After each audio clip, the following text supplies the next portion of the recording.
भारत में मीठे पानी के अपार स्रोत मौजूद हैं, जैसे तालाब, सरोवर, झील और जलाशय, जो कि मीठे पानी के झींगा उत्पादन के लिए आदर्श स्थान हैं।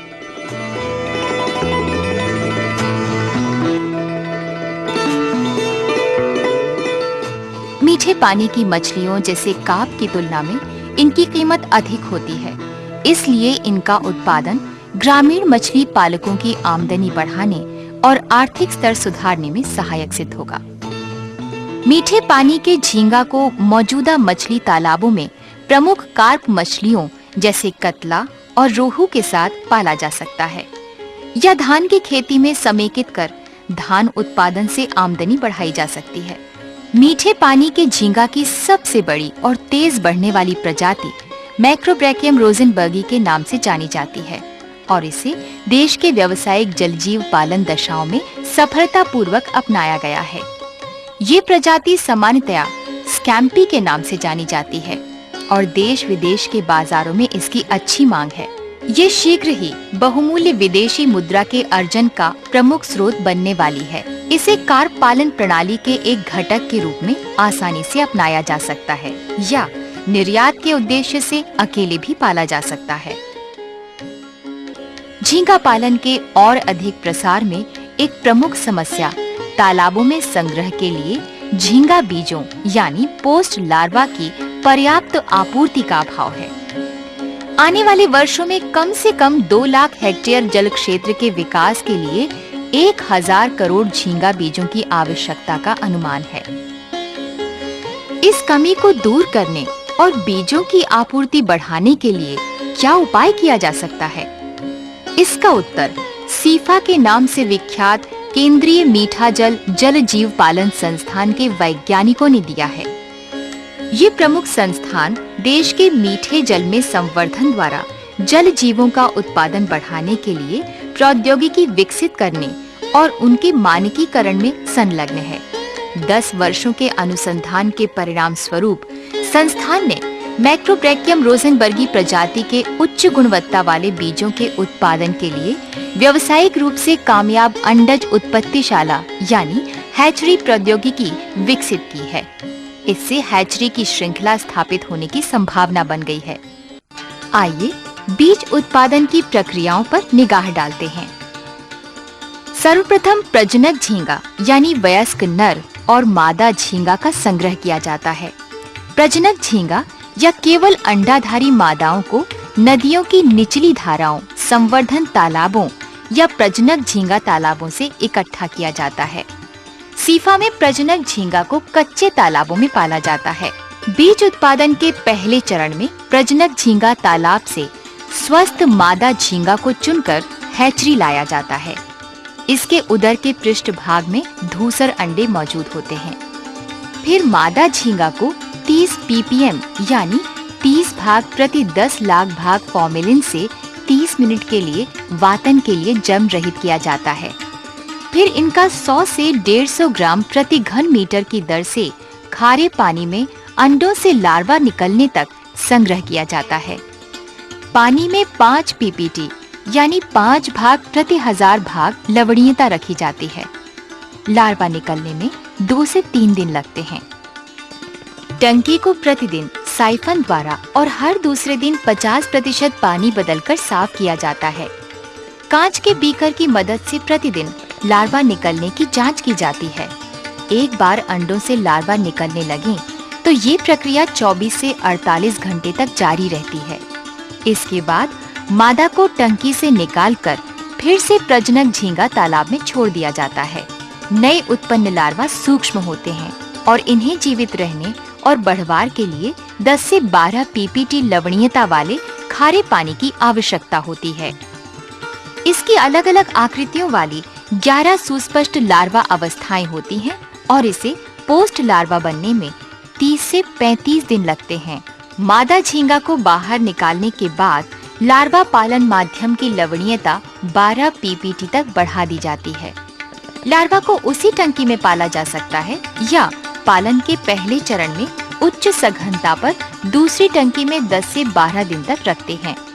प्रारंभिक लार्वा को उच्च सघनता पर पालने से लार्वा माध्यम और जगह की बचत होती है तथा आहार का बेहतर उपयोग होता है।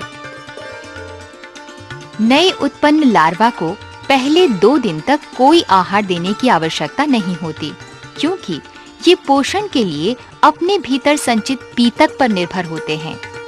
तीसरे दिन से लार्वा को आहार देने की आवश्यकता पड़ती है। प्रारंभिक अवस्था में झींगा लार्वा को प्रतिदिन 4 से 5 बार नए उत्पन्न आर्टेमिया नौप्लाई का सजीव आहार दिया जाता है। आर्टेमिया नौप्लाई का उत्पादन आर्टेमिया सिस्ट से करते हैं, जो बाजार में डिब्बों में वैक्यूम पैक किए हुए उपलब्ध हैं। 1 लाख पोस्ट लार्वा के उत्पादन के लिए लगभग 2 किलोग्राम आर्टेमिया सिस्ट की आवश्यकता होती है।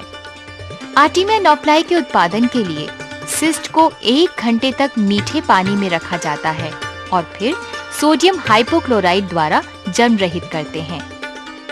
इसके बाद सिस्ट को बहते हुए नल के पानी में धोया जाता है और हैचिंग के लिए बढ़िया वायु प्रवाह के साथ सिलिंड्रिको कोनिकल टैंक में रखते हैं।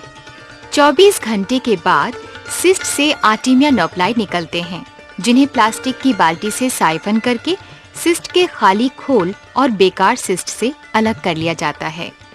आर्टेमिया नौप्लाई को लार्वा के माध्यम में मिला देते हैं और फिर लार्वा को आहार के रूप में देते हैं।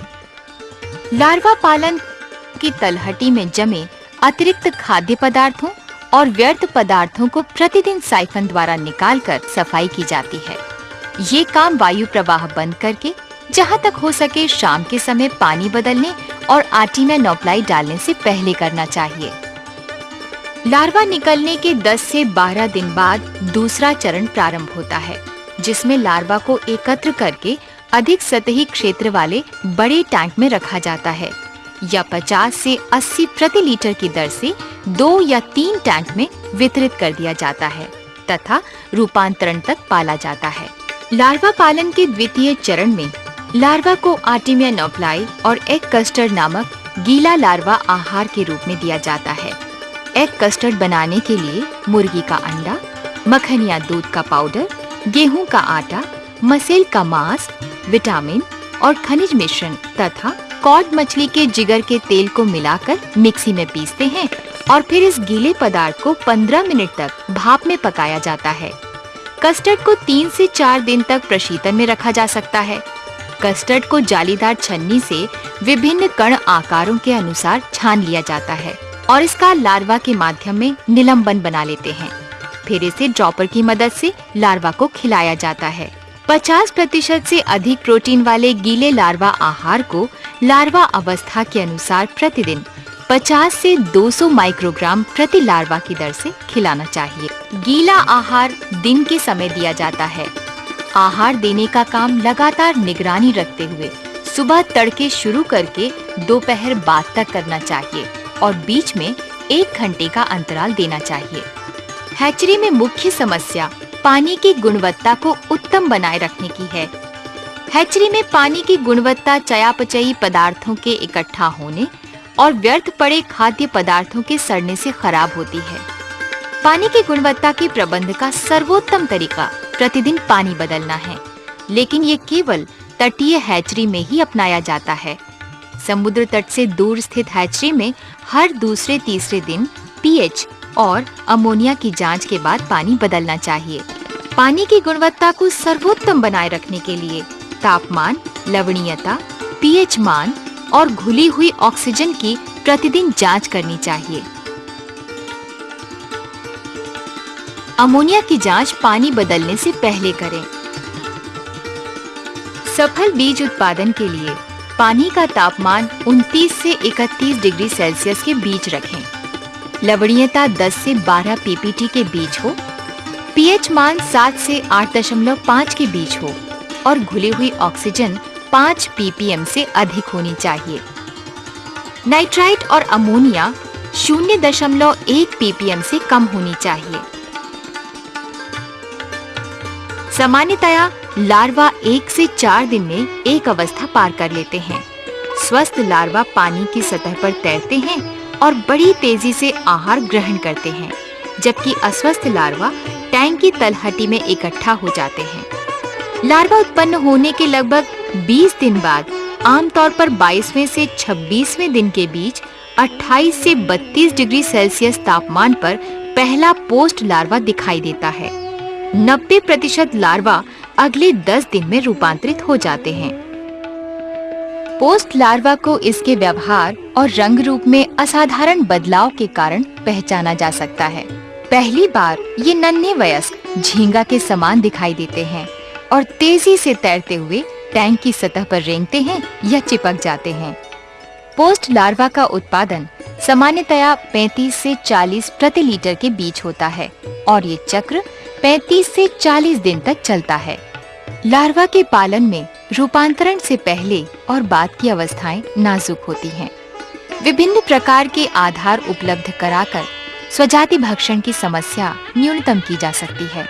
इसके लिए घोंगे के खोल या प्लास्टिक से एक के ऊपर एक कई प्लेटफॉर्म वाली खड़ी प्रणाली या घनी जाली वाले बड़े फ्रेम बनाकर टैंक में रख दिए जाते हैं, जिन पर पोस्ट लार्वा आराम करते हैं। लार्वा टैंक से संग्रह के बाद पोस्ट लार्वा को धीरे-धीरे मीठे पानी के अनुकूल बनाया जाता है।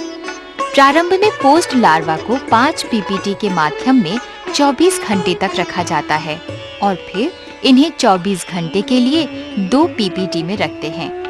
इसके बाद इन्हें मीठे पानी में स्थानांतरित कर देते हैं। मीठे पानी में अनुकूलीकरण के बाद पोस्ट लार्वा यानी बीज को लार्वल आहार देना बंद करके विशेष रूप से तैयार आहार उनके जैव भार के 100% की दर से प्रतिदिन दिया जाता है। 1 सप्ताह या पखवाड़े के बाद पोस्ट लार्वा बढ़वार के लिए तालाब में छोड़ने योग्य हो जाते हैं और इन्हें झींगा पालकों को बेचा जा सकता है। परिवहन के लिए बीजों को पॉलीथीन की थैलियों में ऑक्सीजन के साथ पैक किया जाता है और कनस्तर या ऊष्मारोधी डिब्बों में रखा जाता है। पॉलीथीन की थैली में लगभग 1/3 पानी भरा जाता है। सामान्यतया 24 से 30 घंटे परिवहन के लिए बीजों को 50 से 100 प्रति लीटर की दर से पैक किया जाता है। यदि परिवहन की अवधि 30 घंटे से अधिक हो तो बीजों की सघनता घटाकर 25 से 30 प्रति लीटर कर देनी चाहिए। रोगों की रोकथाम के लिए बीज उत्पादन के प्रत्येक चक्र के बाद लार्वा पालन के सभी टैंकों तथा लार्वा पालन में उपयोग की गई अन्य वस्तुओं को जन्म रहित करना आवश्यक है। कैल्शियम या सोडियम हाइपोक्लोराइड हैचरी में उपयोग किया जाने वाला सबसे प्रचलित रोगाणुनाशी है। मीठे पानी के झींगा के लार्वा को प्रभावित करने वाले अनेक रोगों का पता लगाया गया है। जीवाणु, कवक और प्रोटोजोआ रोग उत्पन्न करने वाले प्रमुख कारक हैं।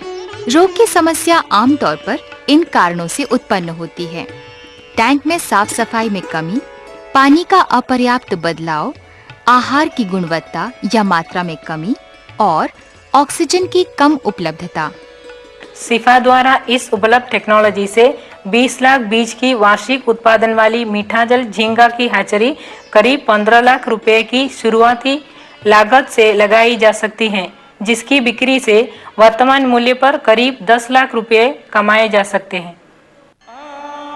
मीठे पानी के झींगा के उत्पादन में वृद्धि से न केवल ग्रामीण मछली पालकों और उद्यमियों की आर्थिक स्थिति में सुधार होगा, बल्कि ये देश को अंतर्राष्ट्रीय बाजार में प्रभावशाली ढंग से प्रवेश दिलाने में सहायक होगा।